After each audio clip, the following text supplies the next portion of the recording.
Assalamualaikum warahmatullahi wabarakatuh.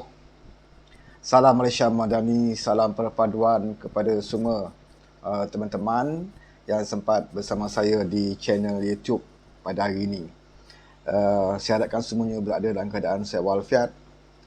Terlebih dahulu saya nak ucapkan ribuan terima kasih kepada teman-teman yang telah pun subscribe channel YouTube saya. Dan juga bagi anda yang belum lagi subscribe, saya menjemput anda dan menghargai anda untuk sama-sama subscribe channel YouTube saya ini supaya kita dapat perluaskan lagi info-info semasa yang boleh kita kongsikan bersama dengan teman-teman. Ya. Di samping bagi mereka yang mengikuti channel YouTube saya ini, anda saya galakkan untuk memberikan komentar anda. Tak kisah saya tidak akan delete komen anda walaupun berbeza pandangan dengan saya. Anda boleh menyatakan pandangan anda sama ada bersetuju ataupun tidak bersetuju, ataupun pandangan-pandangan yang kritikal lah, kritik. Anda boleh kritik, tidak ada masalah tentang komen-komen. Saya tidak pernah delete pun, kecuali kalau anda menyatakan ataupun memberi komen yang agak terlalu kesat, maki hamun, semata-mata maki hamun tanpa hujahan ataupun mengeluarkan kata-kata lucah dan sebagainya, saya terpaksa delete lah untuk menjaga akaun saya supaya tidak dihapuskan kerana kata-kata yang kesat dan juga lucah. Apapun, saya terima kasih selama ini atas sokongan dan dukungan anda. Di kesempatan ini juga saya nak menjemput bagi anda yang mungkin ada aktif dalam TikTok dalam TikTok, anda selalu ikuti TikTok, saya juga ada akaun TikTok saya. Jadi bagi anda yang telah pun follow akaun TikTok saya, yang juga kadang-kadang saya buat live perdagangan-perdagangan seperti ini, jadi bagi anda yang dah follow, saya juga mengucapkan ribuan terima kasih kepada anda atas sokongan anda, atas perkongsian anda juga. InsyaAllah baru-baru ini akaun saya yang saya dah buka akaun 2 kali, 3 kali dah Banyak yang dah kena sekat, kena ban pun ada. Jadi sekarang ni tinggal lagi 2 akaun saja yang masih lagi aktif. Itu pun baru-baru ini ada satu akaun tu telah pun diletak bawah tahanan ISA. Akaun pun kena bawah ISA ni saudara tapi Alhamdulillah dalam masa lebih kurang seminggu boleh diaktifkan semula, dan saya harapkan anda berikan sokongan dan dukungan. Ini adalah satu kaedah zaman dah moden, perkongsian boleh TikTok, YouTube selain dari perkongsian berbentuk tulisan, kita sekarang ini juga ada perkongsian dalam bentuk lisan, penerangan dan sebagainya. Okey, hari ini saya cuma nak sentuh satu tajuk, saya nak ulas lah sebenarnya. Dalam sidang parlimen semalam lah, hari kedua tak salah saya, ada ahli parlimen Ketereh, ahli parlimen Ketereh yang juga dikatakan bekas tentera, pegawai tentera, Clay ke nama dia. Di dalam perbahasan dia dalam RNK lah, membahaskan rancangan Malaysia ke-12. Di dalam perbahasannya saya rasakan tidak banyak langsung menyentuh tentang dasar dan polisi kerajaan, membahaskan rancangan Malaysia ketiga, rancangan Malaysia tu. Cuma saya tengok apa yang disebut adalah tentang peruntukan. Saya faham setiap ahli parlimen memerlukan peruntukan, sama ada di pihak kerajaan maupun di pihak pembangkang. Cuma seperti mana yang kita telah pun dimaklumkan lebih awal lagi sebelum ini, bahawa seperti mana kata PMX kita, bahawa tidak ada negeri pun yang dinafikan peruntukan, sama ada negeri pro kerajaan yang diperintah oleh parti kerajaan ataupun yang diperintah oleh parti pembangkang. Tidak ada satu negeri yang terlepas daripada menerima peruntukan daripada kerajaan pusat, kerana peruntukan ini adalah diperuntukkan melalui perlembagaan, di mana setiap negeri berhak menerima peruntukan yang sewajarnya daripada pihak kerajaan. Cuma pihak kerajaan bertanggungjawab di dalam kaedah memberikan peruntukan itu, bertanggungjawab supaya peruntukan itu benar-benar sampai kepada rakyat. Kerana sejarah sebelum ini, rekod sebelum ini, kita dapat lihat bahawa ada peruntukan itu disalahgunakan. Sepatutnya peruntukan itu diberikan kepada rakyat, tetapi ada ahli parlimen yang menggunakan peruntukan ini untuk parti mereka ataupun untuk kepentingan mereka. Ya, seperti mana peruntukan untuk rakyat digunakan untuk pejabat, untuk staf dan sebagainya. Ya, melebihi daripada had yang sebenar ataupun had yang sepatutnya. Ya, tak banyak peruntukan rakyat yang diguna pakai. Sebab itu di bawah PMX kita peruntukan diberi dengan penuh berhati-hati, ya, supaya tidak berlaku lagi ketirisan ataupun salah guna peruntukan. Sebab itu seperti mana PMX sebut, apabila pembangkang menyatakan bahawa mereka dianaktirikan, berulang kali PMX katakan, ya, bukan saja ya, fitnah, tetapi fakta yang boleh ditunjukkan oleh PMX adalah negeri-negeri yang diperintah oleh pembangkang menerima lebih peruntukan daripada negeri yang lain. Macam mana kita nak katakan mereka dianaktirikan, ya? Kelantan mempunyai peruntukan yang lebih daripada negeri lain. Begitu juga Terengganu dan juga Kedah. Ya, walaupun diperintah oleh pembangkang. Sebab apa peruntukan mereka lebih? Sebab apa, saudara? Ya, bukan kerana pilihan raya. Peruntukan diberi tak kira, dah habis pilihan raya dah. Ya, pilihan raya dah habis pun, tapi peruntukan tetap diberi lebih kepada mereka. Sebab apa? Sebab kebanyakan negeri yang diperintah oleh pembangkang ini adalah negeri yang patut dimajukan supaya setanding dengan negeri yang lain. Banyak masalah. Ya? Jadi kita kena terima hakikat bahawa Kelantan itu ada banyak masalah yang melibatkan rakyat. Contohnya bekalan air contohnya. Ya, tak termasuk lagi jalan raya dan sebagainya. Ya.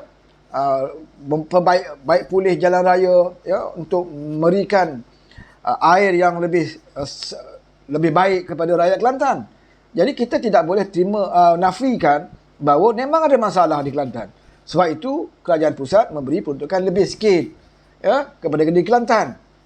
Cuma bagi ahli politik, ya, saya tak katakan rakyat Kelantan, saya katakan ahli politik, mereka cuba nak menafikan kerana mereka bimbang rakyat Kelantan tahu bahawa tidak ada gunanya memilih parti mereka sebab mereka tidak boleh mengatasi masalah rakyat. Ya. Mereka gagal membawa pelaburan masuk ke negeri masing-masing. Mereka gagal membangunkan. Masalah air pun dah puluhan tahun tidak boleh diselesaikan. Ya. Jadi mereka bimbang rakyat Kelantan, ya, mengatakan bahawa mereka lemah menguruskan negeri. Maka sebab itu mereka membawa isu konon-kononnya mereka dianaktirikan. Tetapi fakta jelas menunjukkan bahawa Kelantan tidak dianaktirikan. Kelantan mendapat peruntukan yang lebih tinggi daripada negeri lain. Itu hakikat. Ya? Sebab itu isu ini dalam parlimen, bila dia mainkan isu ini, hanya kerana kepentingan politik. Seperti mana ahli parlimen Ketereh. Kalau tuan-tuan dengar, ya, dalam ucapan beliau, boleh dengar dalam YouTube, kita boleh dengar balik ucapan beliau. Apa yang beliau timbulkan? Ya. Bayangkan seorang ahli parlimen, ya, nak minta peruntukan kepada beliau sebagai ahli parlimen di Ketereh contoh. Apa hujah yang dia bagi? Ya. Kalau dia bagi hujah, okey, katalah di Ketereh ada jalan raya yang rosak, sempit, memerlukan jalan raya. Okey, itu hujah okey. Boleh kita terima dan boleh dipertimbangkan oleh kerajaan.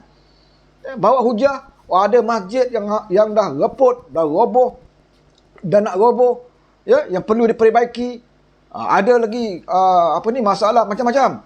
Masalah tentang rakyat ini boleh dibawa oleh ahli parlimen sebab itu memang tugas ahli parlimen untuk menyuarakan masalah rakyat. Tetapi apa yang dibawa oleh ahli parlimen Ketereh yang memalukan saya juga bekas tentera. Ya, ini pegawai tentera difahamkan. Ya. Jadi ahli parlimen sepatutnya minda dia itu, ya, lebih bijak sikit apabila berhujah. Apatah lagi dia mewakili parti Islam. Ya, parti Islam. Apa yang disebut di dalam parlimen? Dia kata apa? Ya, dia kata saya ahli parlimen, peruntukan kena bagikan saya. Saya ni kena orang mati, saya pergi ziarah. Saya keluar duit poket saya, bagi sumbangan kepada waris si mati. Saya bagi sumbangan kepada mereka dengan duit poket saya. Setiap kali orang mati saya pergi, saya kena bagi sumbangan. Majlis kahwin dan sebagainya, macam-macam majlis. Majlis perkahwinan dan sebagainya, saya kena datang dan saya bagi sumbangan duit poket saya. Kenalah bagi saya peruntukan, dia kata. Ya, banyak dah duit poket keluar ni. Kena bagi sumbangan pada orang mati, pada waris si mati. Pergi jemputan orang kahwin, saya kena bagi lagi. Apakah itu hujah yang bijak, ya, daripada seorang ahli parlimen? Ya. Kamu nak minta peruntukan hanya kerana kamu rasa banyak duit kamu dah keluar. Saya nak bagi tahu ahli parlimen Ketereh, Ya, berapa ramai orang di luar sana yang bukan wakil rakyat, bahkan orang kampung biasa yang kerja di mereka menoreh getah, yang kerja mereka gaji yang kecil, jadi pengawal keselamatan, ya, kerja-kerja sendiri.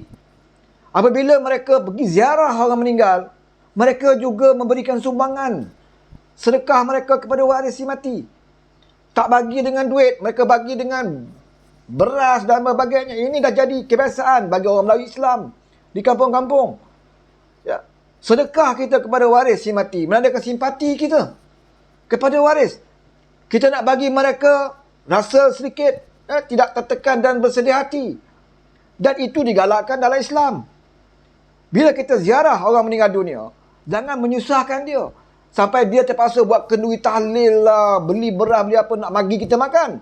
Sepatutnya kita yang bagi kepada mereka, bukan mereka menjamu kita. Dan ini yang diamalkan dalam masyarakat Melayu Islam di Malaysia ini. Pernahkah kita dengar seorang penoreh getah yang mereka ada pendapatan berapa sangat, petani-petani yang bekerja sendiri, apabila mereka berikan sedekah kepada waris mati, mereka nak ungkit-ungkit, nak kata saya dah bagi duit. Pernah kita dengar tak penoreh getah kata, saya minta kerajaan naikkan harga getah, saya minta kerajaan naikkan harga padi sebab saya pergi tengok orang mati, saya kena bagi sedekah. Pernah kita dengar tak, saudara? Tak pernah. Sebab mereka tidak mahu mengungkit-ungkit derma yang sumbangan mereka.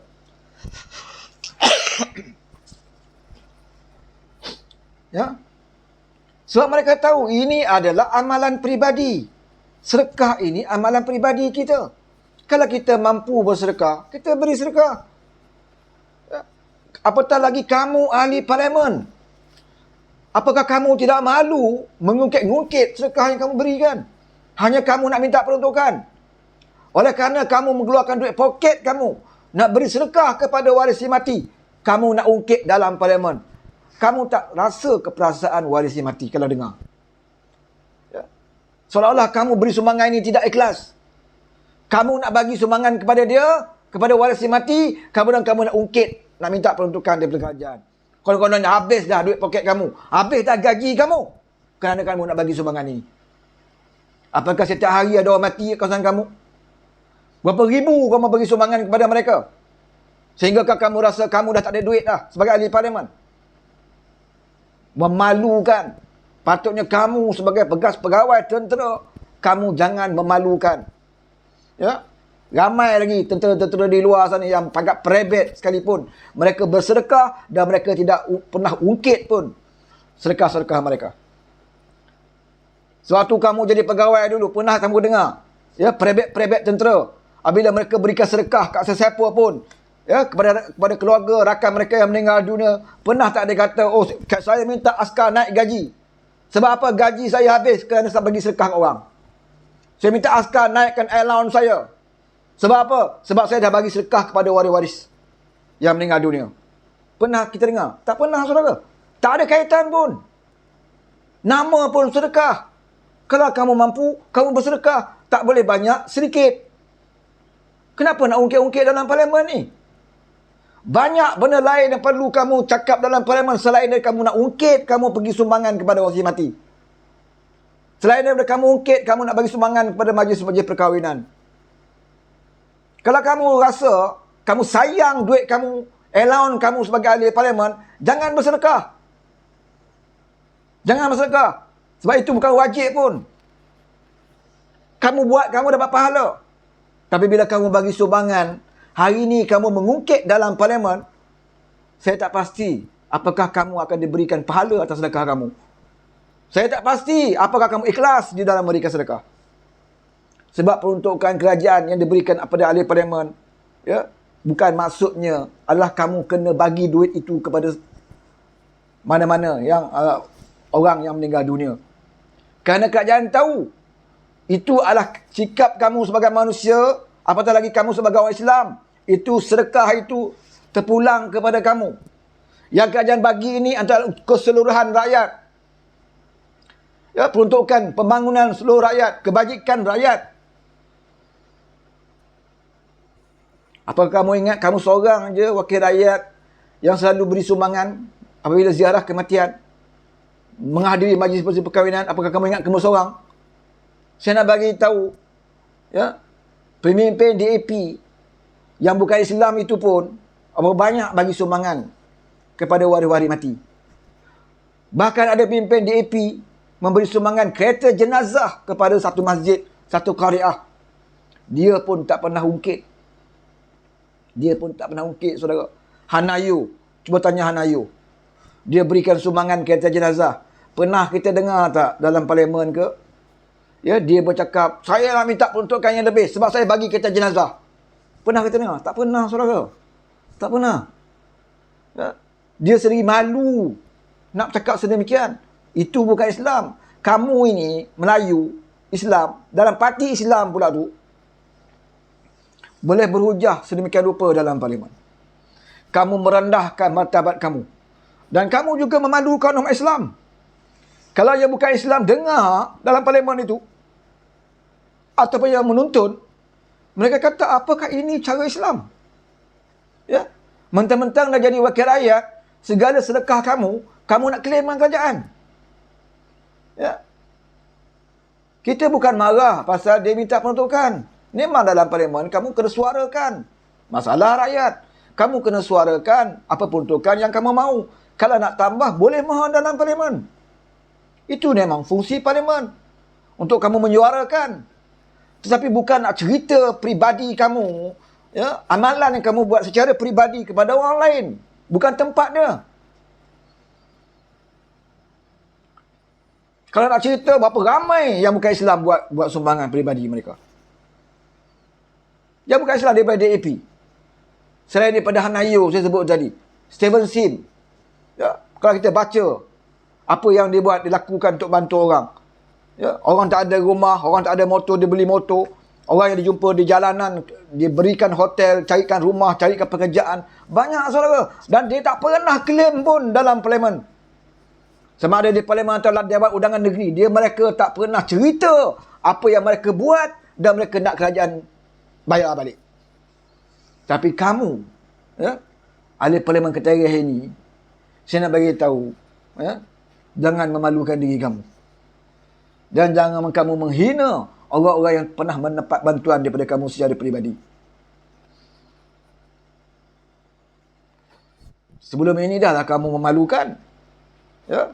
Kamu nak cerita ungkit balik kamu dan tentera dulu pernah pikul jenazah komunis lah bagai. Ya? Seolah kamu seorang menawan komunis yang memikul jenazah komunis. Itu pun belum tahu betul tak betul. Tetapi kalau betul sekalipun, ya, tak payah kamu nak cerita dalam parlimen tentang pengorbanan kamu melawan komunis. Ramai lagi di luar sana yang pakai perebet pun. Mereka bertempur, mereka berada di barisan depan. Ya? Kalau kamu betul pegawai pun, ya, kamu kena ingat bahawa yang ramai duduk barisan depan bertempur itu adalah mereka peringkat bawahan. Ya, mereka tak pernah ungkit, mereka tak pernah cerita. Apa kamu nak cerita dengan parlimen tunjuk kamu hero? Hero, seorang hero rakyat dalam parlimen bukan orang yang mencerita-ceritakan dan mengungkit apa yang dia buat. Hero dalam parlimen adalah mereka yang membawa suara rakyat dengan berani dan membawa, ya, memberikan pandangan yang baik, yang akhirnya kerajaan tengok pandangan itu baik dan kerajaan pertimbangkan. Bagi idea yang baik, itu kita hormat. Kalau benda tak betul, dia akan menentang secara berani. Yang itu kita hormat, itu hero. Ya? Kalau ada rakyat yang dizalimi oleh pihak kerajaan, mereka suarakan dalam parlimen dan mereka membelanya. Itulah hero. Bukan hero mengatakan, saya bagi sumbangan pada orang mati, saya pergi kenduri kahwin, saya keluar duit saya. Oleh kerana duit saya dah banyak keluar, oh kerajaan zalim, tak bagi peruntukan pada saya. Itu bukan cara dah. Kamu tak layak jadi ahli parlimen kalau itu cara kamu. Memalukan. Apatah lagi kamu bekas tentera. Memalukan. Semua kebajikan, semua apa yang kamu buat untuk negara, sepanjang kamu perkhidmatan, kamu nak cerita dengan orang, nak ungkit balik. Orang lain ramai yang lawan komunis sampai kudung patah, hilang kaki. Ya, yang dah mati pun ramai. Kamu dah jadi bekas tentera, dah jadi ahli parlimen pun sekarang, patut kamu bersyukur. Bekerjalah dengan baik. Ya, naikkan AMS. Tunjukkan kepada bekas tentera bahawa saya ini bekas tentera. pegawai tentera. Apabila saya jadi ahli politik, apabila saya jadi parlimen, saya menjadi hero kepada rakyat. Itu kita nak. Kamu mesti jadi hero. Dan saya juga sebagai bekas tentera, saya akan bangga kalau ada bekas tentera yang menjadi wakil rakyat dan boleh memperjuangkan nasihat rakyat dengan berani, saya akan bangga. Tetapi kalau ini yang kamu tunjukkan, memalukan, cara yang memalukan, saya rasa malu sebab orang akan pelekehkan kita. Oh, ini standard askar. Jadi ahli parlimen, itu pun nak ungkit. Derma kepada orang mati pun nak ungkit. Seolah-olah dia seorang je yang beri sumbangan. Ya? Itu saja perkara yang saya nak ulas kali ini. Ya? Mudah-mudahan ada lagi tajuk lain yang kita akan ulas dari masa ke semasa. Jadi bagi tahu ahli parlimen kita berubahlah. Bersyukurlah kamu bekas tentera pegawai pula tu. Ya? Dan kamu dapat rezeki kamu sebagai ahli parlimen. Gunakan sebaik-baiknya sebagai ahli parlimen. Beri hujah. Setakat ini saya tak jumpa lagi hujah kriteria yang saya tengok hujah yang berkualiti. Yang boleh saya banggakan sebagai bekas tentera. Saya tak jumpa lagi, saudara. Daripada mula dia cakap dulu pun. Cerita tentang dia pikul mayat komunis lah apalah. Hari ni dia nak cerita tentang dia derma dengan orang si mati. Satu hujah pun saya tak nampak. Yang boleh saya banggakan, dia sebagai bekas pegawai askar yang menjadi wakil rakyat. Saya tidak boleh nak banggakan setakat ini. Tapi saya masih berharap. Saya masih bersangka baik supaya dia menjadi seorang wakil rakyat, walaupun dia di pihak PAS sekalipun, dalam PN sekalipun, saya mengharapkan dia boleh menaikkan imej tentera. Imej bekas tentera. Yang dulu yang berjuang untuk negara, kali ini saya nak dia berjuang untuk rakyat. Tetapi biar cara yang betul. Ya, jangan buat perangai bodoh. Ya, jangan ikut sangat presiden kamu. Ya, presiden kamu memanglah macam tu kalau tengok perbahasan dalam parlimen, ya. Salah dia nak salah kepada kerengga. Kan? 3 bulan semua kerengga hurung badan dia, semua kerengga masuk dalam jubah dia, ya, gigit telur dia, sebab itu dia tak boleh buat apa-apa sepasang 33 bulan. Jangan gunakan hujah macam itu. Haji-haji ni kita faham lah, lain tanya, lain jawab. Ya. Bila dia ponteng, kita bising. Bila dia datang, macam tu pula jadinya. Kalau macam itu hujah dia, lebih baik dia ponteng. Kita pun tak malu nak dengar. Kan? Jadi saya harap ahli parlimen kita jangan ikut seperti presiden kamu. Ya? Kamu pegawai tentera, bijak. Ya? Bijak. Jangan bila emosi, ya, marah sangat dengan kerajaan sampai kamu berhujah menunjukkan kebodohan kamu. Ya? Itu pesanan saya. Jadi tolong sampaikan, ya, tolong viralkan, kalau boleh sampai kat ketereh. Biar dia dengar pesanan kita. Ini untuk kebaikan, saudara. Bukan nak pelekehkan dia. Ya? Dia ada lagi masa. Ya, 4 tahun, 5 tahun sebagai ahli parlimen. Dia ada masa untuk berubah. Supaya dia tampil sebagai ahli parlimen yang betul-betul membawa suara rakyat. Sebagai bekas tentera yang betul-betul memperjuangkan rakyat dan bangkit sebagai hero. Yang boleh kita banggakan. Tapi kalau setakat ini hujah yang dia ada, ya, ini amat memalukan. Seolah-olah dia merasakan dia masih lagi pegawai tentera, ya, di dalam perkhidmatan yang boleh bercakap apa saja, orang bawah akan setuju. Dan tentera macam itulah. Ya, bila pegawai bercakap, orang bawah tak setuju pun kena diam. Ya, itu biasa. Jadi jangan ingat dia ni pegawai tentera, dia ingat orang rakyat di dalam negara ini seperti anak-anak buah dia dalam tentera dulu. Cakap dia semua orang nak dengar, nak kata betul. Ya, ini silap. Ya, tolong ubah pendekatan, lupakan uniform kamu dulu, kamu sekarang jadi wakil rakyat. Kalau nak jadi hero, jadilah hero yang sebenar-benarnya. Ya, jangan mempertunjukkan kebodohan kamu. Ya, okey, sekian. Wabillahi taufiq wal hidayah. Wassalamualaikum warahmatullahi wabarakatuh.